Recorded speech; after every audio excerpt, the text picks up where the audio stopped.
Nous avons tous une vilaine habitude réflexe, celle de nous frotter les yeux. Même les bébés le font. Et oui, vous aussi vous vous frottez les yeux, le matin au réveil, sous la douche, le soir quand vous êtes fatigué, devant votre téléphone. Bref, tout le monde se frotte les yeux. Mais sachez que se frotter les yeux fort, longtemps et souvent, surtout quand on est ado, peut provoquer une maladie qui s'appelle le kératocone. Le kératocone.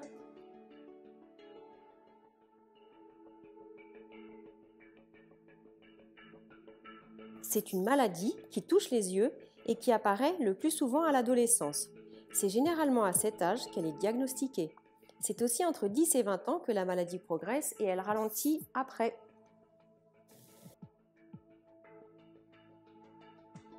Cette maladie correspond à une déformation et à un amincissement de la cornée. La cornée, c'est la couche transparente qui est située à la surface de l'œil et qui mesure 1/2 millimètre. C'est une couche très fine et donc très fragile. Ce sont les frottements que vous exercez sur vos yeux qui entraînent cette déformation.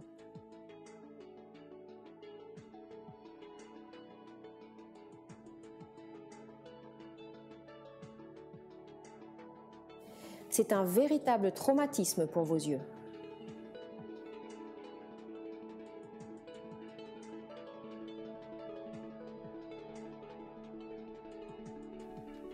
Alors, il y aura une baisse de la vision et à terme, vous finirez par voir vraiment de moins en moins bien.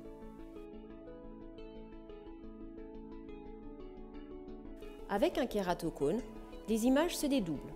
On voit moins bien de loin, moins bien la nuit, car on est ébloui, et on est gêné pour conduire. C'est même difficile de lire et de voir au tableau.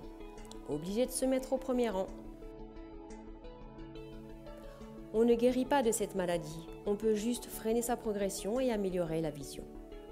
Si le diagnostic est fait tardivement et que la maladie est bien avancée, il y aura des solutions chirurgicales, allant même jusqu'à la greffe de cornée.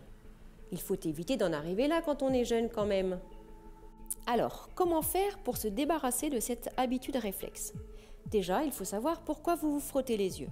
Si c'est parce qu'ils sont irrités, rouges, c'est peut-être que vous êtes allergique. Dans ce cas, consultez un allergologue qui vous indiquera la cause de cette allergie et vous prescrira un traitement.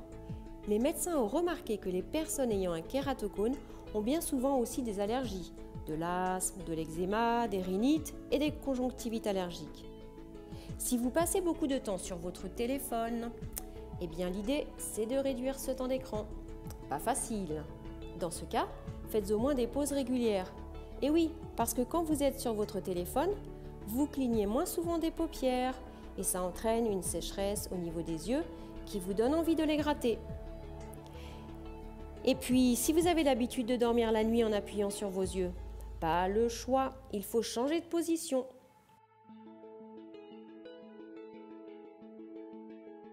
Pour éviter les frottements sur vos yeux, massez-vous plutôt le contour des yeux ou les tempes, ou fermez les yeux très fort par exemple. Et surtout, demandez à votre entourage de vous aider à perdre cette habitude. Il y a d'autres facteurs à l'origine du kératocone, mais au moins vous pouvez agir sur celui-ci. Diffusez cette information partout autour de vous, en famille, au collège, au lycée, entre potes. Tous les jeunes qui apprennent qu'ils ont un kératocone parce qu'ils se frottent les yeux entre autres sont choqués et ils hallucinent. Mais c'est trop tard, on ne se débarrasse pas d'un kératocone. Le kératocone touche une personne sur 2000. Depuis 2022, ce n'est plus considéré comme une maladie rare en France. Mais c'est aussi parce qu'on la dépiste mieux qu'avant. Et c'est tant mieux. Vos yeux sont précieux, alors on arrête les frottements. Sinon, frottez-vous les yeux avec les coudes pour voir.